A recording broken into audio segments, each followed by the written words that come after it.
Анашым, әкем екеулеріңіз мүлдем ұрыспаңыздаршы. Біз ешқашан ұрыспаймыз. Уәде бересіз ба?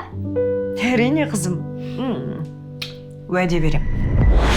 Квартирадан квартираға сандалып жүргеніңе 10 жыл болды ғой. Оны ойлап отырған сен жоқ. Айту оңай саған.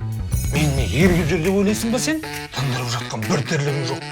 Сонда үйде отыр, бала бағып отыр, оңай деп ойлап тұрсың ғой, сен? Несі қиын оны? Не мен 4 бала қарай алмайды дейсің ба? Таңертең ойнап айттым деп сөзіңді қайтып кетпе. Еркектің екі сөйлеген өлген үміт.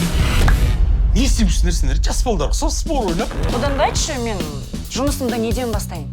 Шешінуден бастайсың. Бала шаға ұйықтап жатыр. Ұйықташы, өтініш сен.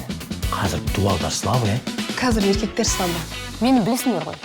Артқы звондап, қуаттың мазасын алмай. Звондай береді. Неменеге звондай бересіңдер сендер осымен жұмыста отқан кезде? 30-ды бітіріп бермедіңіздер, дұрыс па? Бүгін 29-ы.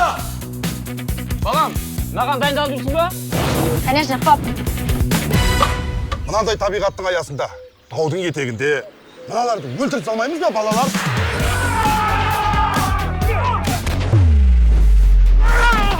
Ё-моё, қалай сен көрдің ба?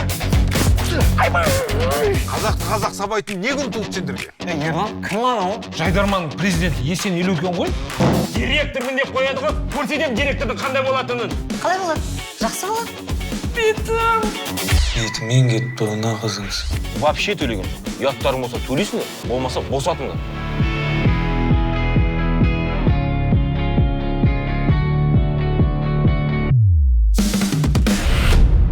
Негізі қатын дегенді ашса алақанда, жұмса жұдырып тастау керек. Көтті қыш сені, түсінің ба? Бойдақсың ғой сен әлі.